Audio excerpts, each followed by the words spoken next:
It's good to see such a turnout today. Appreciate it. First item on our agenda is public hearing regarding the plans and specifications, proposed contract, and estimate of cost for the Warren County Justice Center. Prior to getting into the convening the public hearing, I'm going to make a brief statement. I made a very comprehensive statement, I believe, on the 18th regarding this matter, but I will keep it relatively brief, and then we will open it up to a public comment section in just a second. Okay, so we are here today to determine whether or not to accept or reject bids on the project. I wanted the county approved a bond referendum to build a justice center on the square location. The money was affixed to the square location. For that, the expectation were 4 courtrooms and up to an 88-bed jail facility. There's also other folks that are going to be housed in that. We call those people users. They're part of the user group. The county attorney, 911, and others also fit into that. When the voters passed the bond referendum in 2018, a large educational campaign occurred. There was presentations, there was marketing material, and in that, what a lot of people were concerned about was the cost. It's a big ticket item. Everyone knows it. People wanted to know what is the expected cost? What is this project going to cost me? And at that time, the estimates were in, and I'm thankful about this. This is something that I'm proud of Warren County for doing. At that time, we used higher estimates. We used the high end of the range. And so people's expectations for the project were to be 95 cents on the debt levy. And that's a key number because that's how we pay for the finance. We're going to finance bonds. We're going to repay those bonds over the course of 20 years, and your individual share on it is 95 cents per thousand was the anticipated number. People voted overwhelmingly for that. It passed at an approximately 70 to 30% margin. We needed 60, and we got 70. Fast forward, I think everyone understands the frustration and some of the issues that have occurred. The project went out to bid last summer, and it came back higher than we were able to finance. And so that left us at a crossroads. I mean, it was $37.4 million or $37.5 million. We didn't have the funds to do that. And so we were really stuck. We were stuck with the fact that the county had already plowed a sizable sum of money into the project between architectural fees, demolition, hazmat, there was asbestos, there was all sorts of things that had already been built into the project, and we had a building design. It just wasn't financeable at that time. So we were left at a crossroads. In August of last year, we reconvened. The board got together the cost of the project. So in the months from August until a little before Christmas time, the user group had held multiple meetings with a very focused approach. It was to reduce costs, but it is not a $30 million home. And so I'm a little new on the building and the time frame things, but I've sure learned a whole lot. And one of the things that I think everyone in this room will agree is that timing matters. It matters a great deal. When a project like this goes out to bid, well, there's a window for our contractors in the state of Iowa where they're looking for work.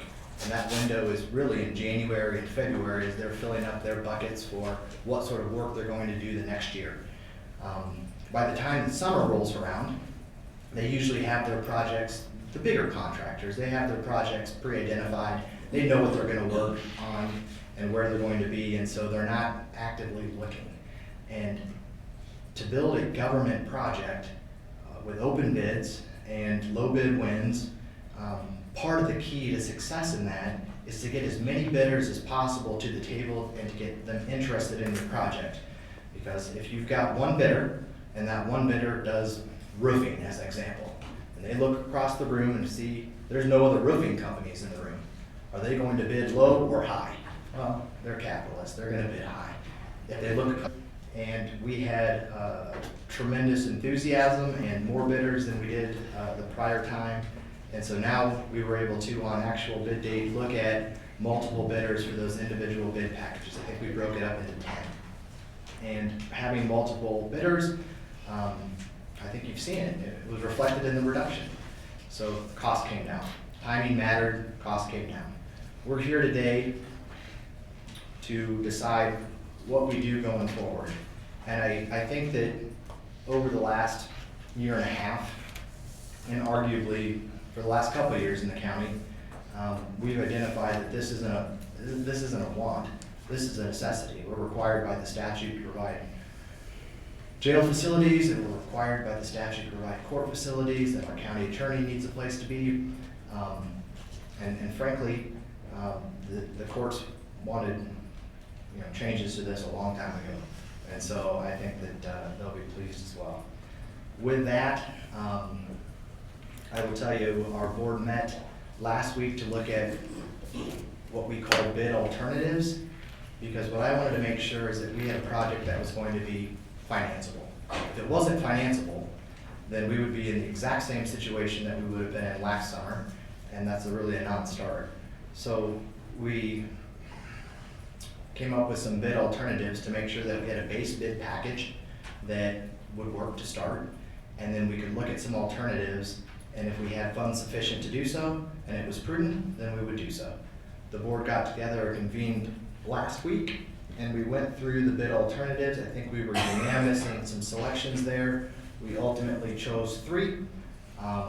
One of those 3 was a 4,000 square foot shell space in the basement, because instead of having the courts expand at a future point if they need to, I felt that it would be more prudent, as we looked at the designs, that the basement was unexcavated, and I'd rather the building go down than out. It's gonna leave more green space on the square, and frankly, it's less expensive to do so.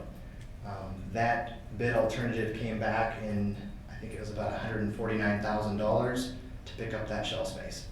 And so we all sort of agreed that that would be prudent. And there was a salt, sand, winterization aspect that the sheriff was very interested in doing, because there's a sally port. That's where the prisoners are coming in to keep snow and ice out of there. It wasn't super expensive. I think $60,000 or something. It wasn't inexpensive, but it wasn't huge. And then the last one that we selected with some certainty was the courts had requested an AV, sort of a tech package. The cost of that was not insignificant. It was $634,000, but the courts reimbursed the county at an 85 or a 90% clip. And so if we select that, it doesn't actually cost us $634,000. It's much, much less. But it was prudent. It was a good decision. And then finally, there is discussion. It's not going to be a bid alternative, but there is a possibility that there is some additional square footage in the basement of 4,000 to 6,000 square feet that we are going to look at, if it's comparable in cost to the first part, or even slightly higher. I think that makes sense. And the reason I think that makes sense is because you can't build anything, you can't build a 4,000 square foot anything for $150,000. You just can't.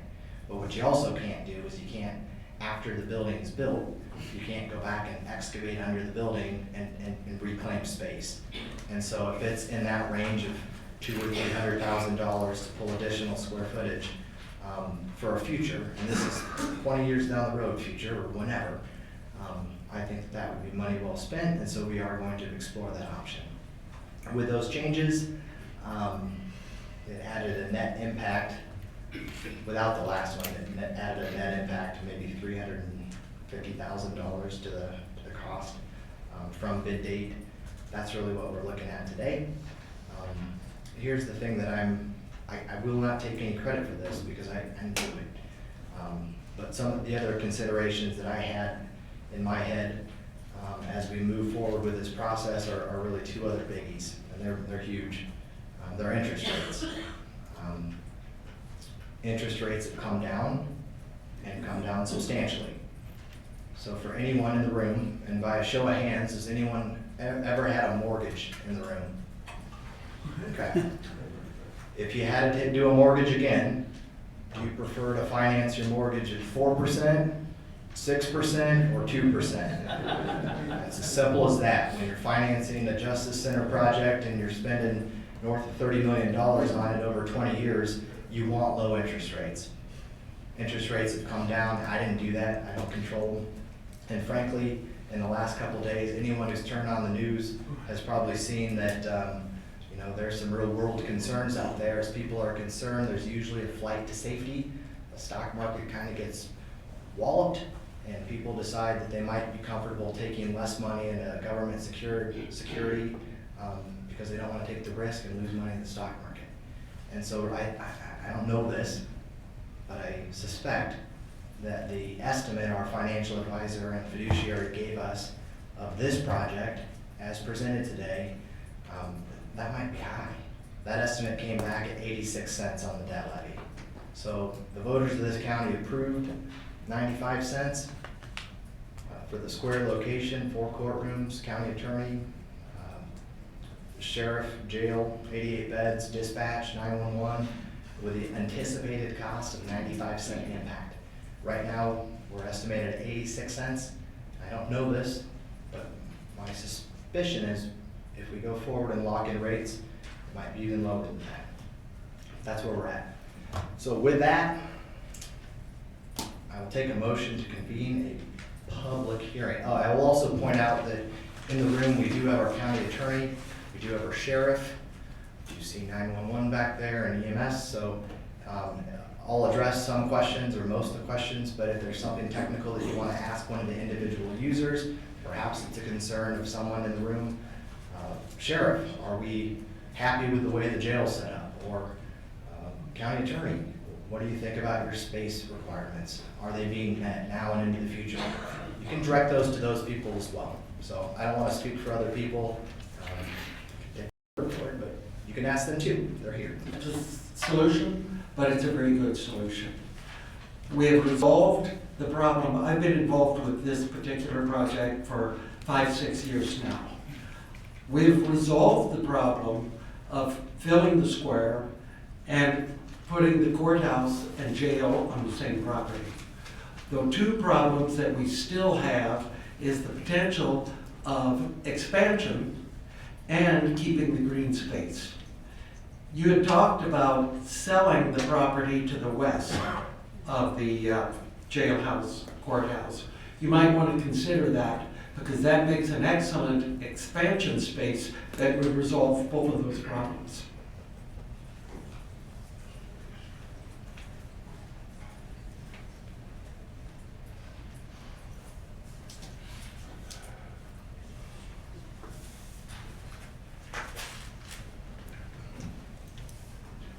John Vernon, 401 West Ashland.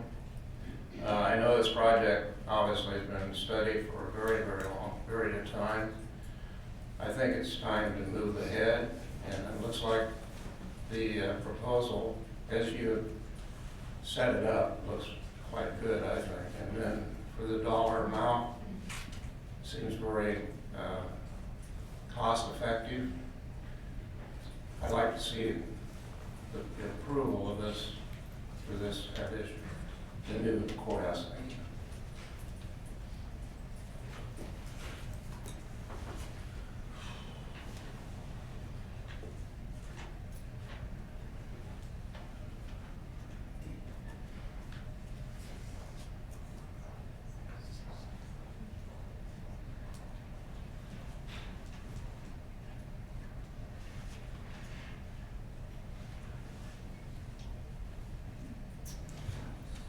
This is your time.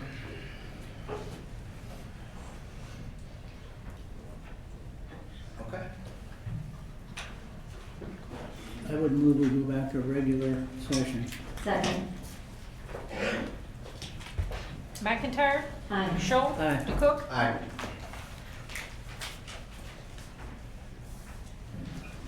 Your second item then is to consider the plans and specification, proposed contract, and the estimated cost of Warren County Justice Center with possible action. Resolution states, be it resolved that the Warren County Board of Supervisors hereby move to approve the plan specification, proposed contract, and estimated cost of the Warren County Law Enforcement Center and Courthouse Project, Parent Justice Center. I would move the resolution.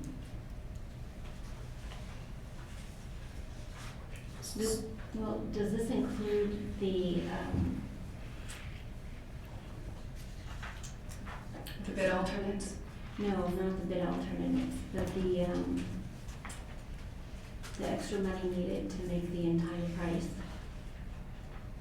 You're approving the plan specification and the cost of it, yes, to reach that budget, yes, in the bonds with the reoffering premium. Is that what you're asking? Yes, yes. It is necessary to meet this budget, yes. Okay, all right, thank you. Second. Well, I'd like to explain why I'm probably not going to approve this. Not that I don't agree with the courthouse the way it is and going forward, but the reoffering premiums is something that I cannot approve of. It is taxing people without their permission. And we are blessed to have low rates and that the prices come down from 95 to 86. But it goes against my own core values of taxing people after they have, and in our case, people actually turned the additional money down last November, so I just want to state that. Any further discussion? Tracy? McIntyre, No. Schultz, Aye. DeCook, Aye. Number 3. Before you is a resolution to consider approval of the bid alternates. Be it resolved that the Warren County Board of Supervisors hereby move to approve bid alternates number 3 for the basement shell, number 6 for snow and ice melt system, and number 8 audio-visual equipment for the Warren County Law Enforcement Center and Courthouse Project, Parent Justice Center. I would move the resolution. Second. Any discussion? Tracy? McIntyre, Aye. Schultz, Aye. DeCook, Aye. Item number 4. Consider award of contract on 10 bid packages for the Warren County Justice Center with possible action. Be it resolved that the Warren County Board of Supervisors hereby move to award contract to the apparent low bidder for the following Warren County Law Enforcement Center and Courthouse Justice Center bid packages, including bid alternates number 3, number 6, and number 8. Item A, bid package number 4, mass excavation, grading, utilities, and ground improvements awarded to Vanderpool Construction, Inc., $1,525,000. Item B, bid package number 5, concrete construction to Core Structural Services, $2,739,925. Item C, bid package number 6, general building construction awarded to DDBI, Inc., $10,231,409. Item D, bid package number 7, roofing, awarded to Academy Roofing and Sheet Metal Company, $368,000, $200. Bid package number 8, aluminum openings and glazing, Clark Glass, Inc., $688,000. Item F, bid package number 11, detention equipment, Pauley Jail Building Company, $3,885,500. Bid package number 14, conveying equipment, Tacoma Elevators, $375,000. Item H, bid package number 21, fire suppression, Midwest Auto Fire Sprinkler Company, $270,520. Item I, bid package number 22, plumbing and mechanical, awarded to Cunningham, Inc., $4,333,800. Item J, bid package number 23, electrical systems, DeVries Electrical, Inc., $3,141,100. Move to approve those contracts. Second. Discussion? No? Tracy? McIntyre, Aye. Schultz, Aye. DeCook, Aye. Thank you, Megan. I got one more. You're not done with me yet.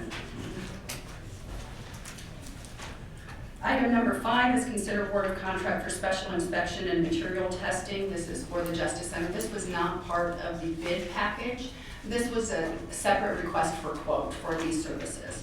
And DCI's recommendation to the county is for team services, and the amount is $76,292. Move to approve?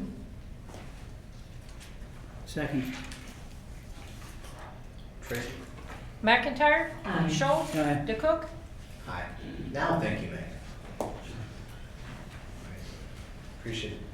Item number 6, consider agreement to sign release with possible action.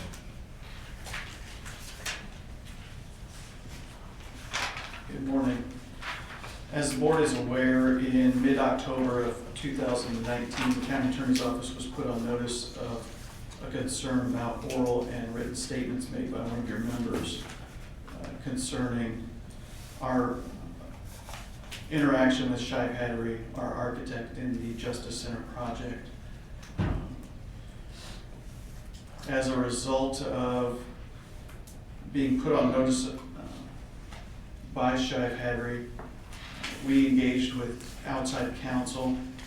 We have worked since that time frame with outside counsel, with Shive Hattery's counsel, with counsel from the DCI group concerning a resolution of their concerns. We have finally reached an agreement with them. The settlement agreement is in front of you.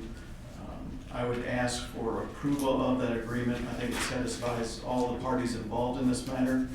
There is a proposed resolution that says, be it resolved that the Warren County Board of Supervisors hereby approves the settlement agreement between Shive Hattery Inc.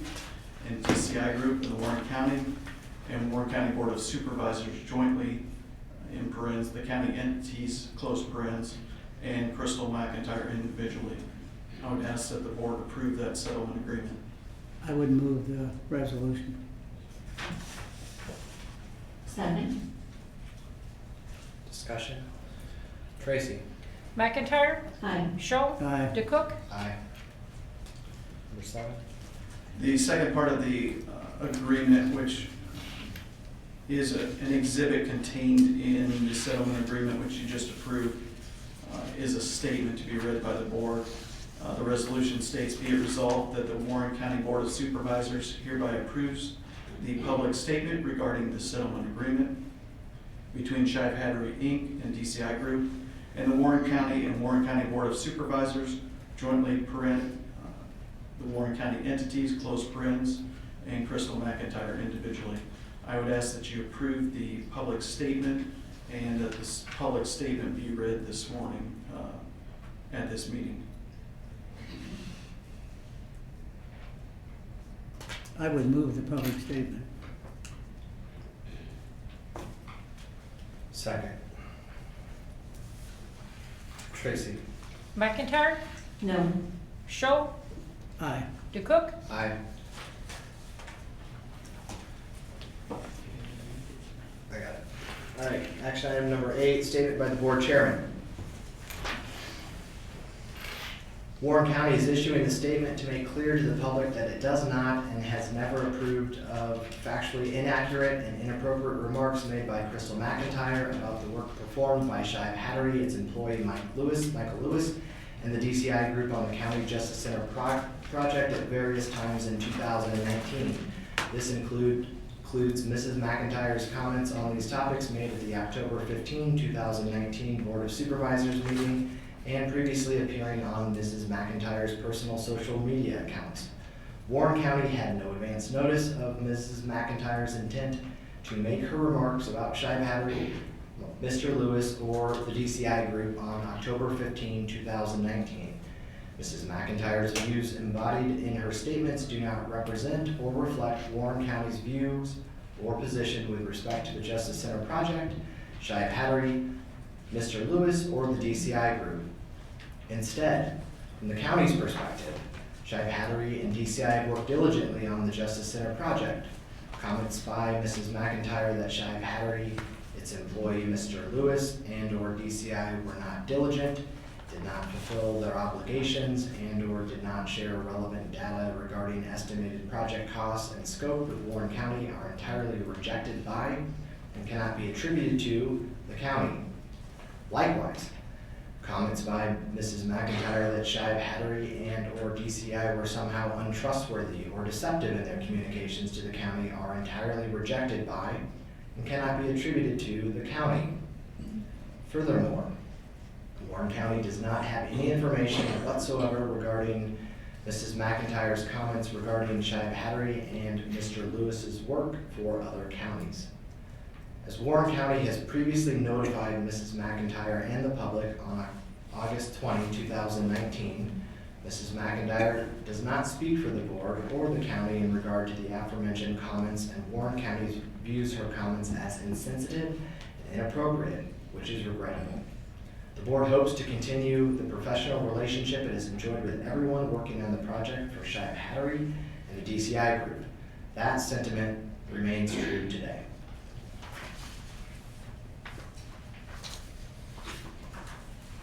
Action item number 9.